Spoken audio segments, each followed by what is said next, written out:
professora Helena, dou aula de língua portuguesa para o Fundamental 2. Sou morena, com cabelos cacheados, mais ou menos na altura dos ombros. Sou de estatura mediana e estou muito feliz por estar aqui com você. Nessa videoaula do 6º ano de hoje, nós vamos explorar como alguns recursos linguísticos nos auxiliam na transmissão de sentidos. Sentido de causa, de consequência e de oposição. Vamos observar como esses sentidos aparecem nos textos? Vem! Um texto que pode ser falado ou que pode ser escrito expressa sempre uma ideia. O texto é, na verdade, uma mensagem e essa mensagem precisa ser transmitida com clareza, com sentido, com coesão, para que essa mensagem consiga ser entendida. Para manter a coesão, a harmonia entre os sentidos do texto, às vezes usamos recursos como conjunções, preposições, advérbios, entre outros. Mas não se preocupe com os nomes desses recursos, não. Vamos focar em como eles podem nos ser úteis dentro de um texto. Agora, nós vamos ler um conto, A Chave de Ouro. Durante o inverno, bem num dia em que a neve cobria tudo, um pobre rapaz teve que sair para buscar lenha. Depois de tê-la juntado e carregado o trenó, estava com tanto frio que decidiu acender uma fogueira para se esquentar antes de voltar para casa. Para isso, abriu espaço na neve e, preparando o solo, encontrou uma pequena chave de ouro. Deduzindo que onde houvesse uma chave deveria também haver uma fechadura, começou a escavar a terra e encontrou um cofrinho de ferro. Então, logo pensou: se a chave servir, deve haver coisas muito valiosas aí dentro. O rapaz examinou o cofrinho, mas não havia nenhum buraco de fechadura, até que finalmente achou um, tão pequeno que mal se podia vê-lo. Ele enfiou a chave que coube direitinho, então a girou e... Agora, nós todos precisamos esperar até ele destrancar e abrir a tampa, para que possamos saber que maravilhas estavam dentro daquele cofrinho. Observe que por esse texto ser um conto, ou seja, um gênero que conta uma história, esse texto é escrito em parágrafos. Lembrando que parágrafos são recuos dados no momento da escrita. Esse texto tem 4 parágrafos, porque a fala do personagem, que é introduzida pelo sinal do travessão, é um parágrafo também, ok? Agora, nós vamos analisar alguns trechos do conto A Chave de Ouro, levando-se em consideração aquelas relações de causa, de consequência e de oposição. Vamos lá? Durante o inverno, bem num dia em que a neve cobria tudo, um pobre rapaz teve que sair para buscar lenha. Vamos imaginar que esse trecho tenha sido reescrito dessa forma.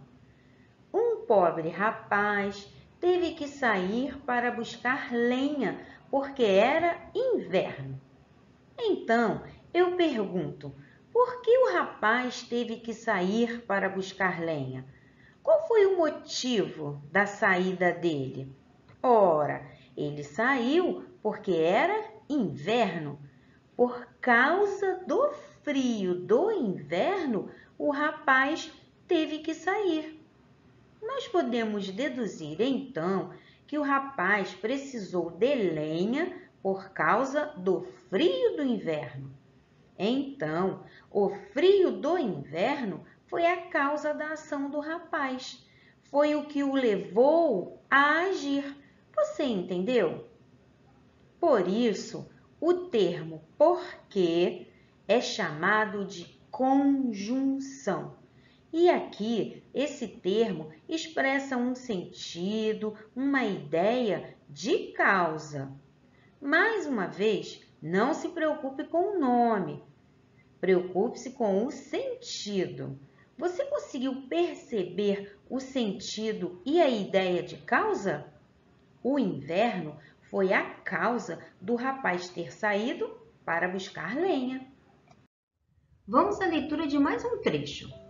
Depois de tê-la juntado e carregado o trenó, estava com tanto frio que decidiu acender uma fogueira para se esquentar antes de voltar para casa. Vamos dar uma atenção especial a esse trecho? Estava com tanto frio que decidiu acender uma fogueira para se esquentar. Então eu pergunto a você, observando esse trecho, qual foi o resultado do frio? O rapaz estava com frio. Qual foi a consequência dessa sensação dele? Ele acendeu uma fogueira. Então, o trecho que decidiu acender uma fogueira é a consequência do frio que o rapaz sentia. Você conseguiu perceber? Vamos à análise de mais um trecho do conto. O rapaz examinou o cofrinho, mas não havia nenhum buraco de fechadura, até que finalmente achou um, tão pequeno que mal se podia vê-lo. Eu chamo a sua atenção para esse trecho aqui. O rapaz examinou o cofrinho, mas não havia nenhum buraco de fechadura. Eu gostaria que você prestasse um pouquinho de atenção a essa palavra mas, que é uma conjunção. Essa palavra aqui traz para nós uma ideia de oposição. Como assim oposição? Sim, oposição, porque o resultado no início não foi o esperado. O rapaz olhou o cofre, olhou e não achou a fechadura. Essa conjunção cria um sentido de quebra de expectativa. Ele pegou o cofrinho todo animado e quebrou a expectativa, porque ele procurou e não encontrou. É a mesma coisa que você abrir o seu congelador, achar um pote de sorvete e ao abrir o pote, descobrir que na verdade ele está com feijão. Expectativas foram criadas e aqui foram quebradas.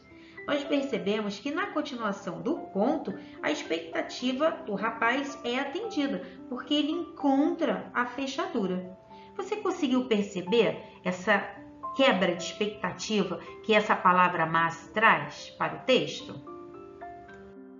Vamos ver alguns exemplos para clarear mais a nossa mente?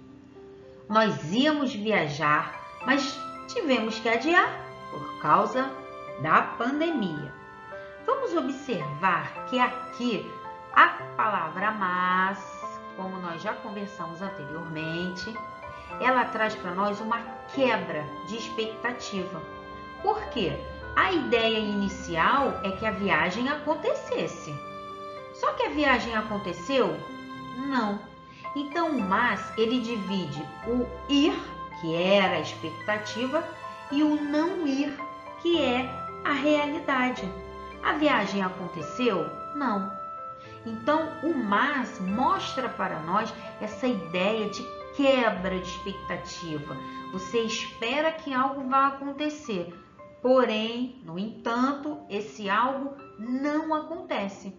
E essa ideia é introduzida pela conjunção mais, dentre outras conjunções que nós veremos um pouquinho mais à frente. Vamos a mais um exemplo? Eu e meus amigos íamos experimentar uma visita virtual a uma exposição no Museu do Índio, mas ficamos sem acesso à internet bem no horário combinado. Poxa, que chato, hein? Vamos prestar um pouquinho de atenção na conjunção mas, relembrando que ela é uma conjunção, mas que o importante para nós é o sentido que ela traz para a frase, para o texto, tudo bem? Então, olha só, eu e meus amigos íamos experimentar uma visita virtual a uma exposição no Museu do Índio. Mas, quando tem um mas, a gente já sabe que o que vem depois não é bom. Ficamos sem acesso à internet bem no horário combinado. Essa é uma situação chata, não é?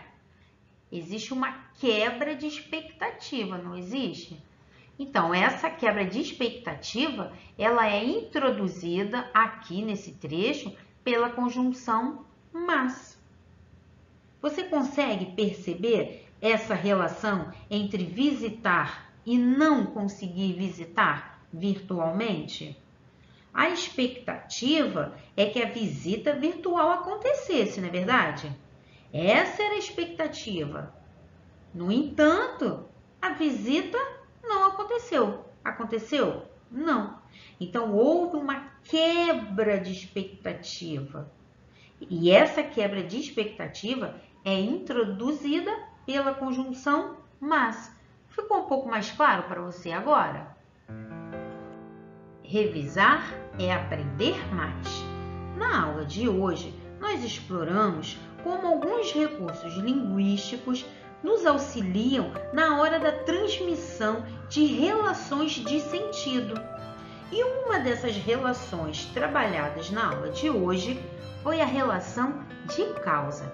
A relação de causa pode ser expressa pelo uso de palavras como porque, pois, visto que. Lembra-se do exemplo do rapaz que teve que buscar lenha porque era inverno? É uma relação de causa. Outra relação de sentido explorada na aula de hoje foi a relação de oposição. Essa relação é aquela que transmite um sentido de quebra de expectativa. Essa é aquela do pote de sorvete que, na verdade, era um pote de feijão. Lembram-se que a visita virtual ao Museu do Índio aconteceria, mas, na verdade, não pôde acontecer por conta da internet? Esse mas introduz essa quebra de expectativa. E essa relação de oposição, ela pode ser expressa pelo uso de palavras como mas, porém, contudo, entre outras. E a outra relação de sentido trabalhada na nossa aula de hoje é a relação de consequência. E aqui ela foi expressa pelas palavras tanto que. Lembram-se que o rapaz estava com tanto frio que resolveu acender uma fogueira para se esquentar? É uma relação de consequência. Ah, agora é a hora do desafio do dia. Vamos lá? Bem, como em tudo o que acontece em nossa vida há um motivo, tente observar as relações de causa e de consequência nas situações que acontecem ao seu redor, as situações do dia a dia. Você pode fazer duas colunas, que tal? Uma das colunas você usa para escrever as causas e a outra coluna você usa para escrever as consequências das ações. Aceita esse desafio? Isso é tudo, pessoal! Eu espero que vocês tenham aprendido um pouquinho mais sobre as relações de causa, de consequência e de oposição. Beijos e até a próxima aula, hein? Tchau!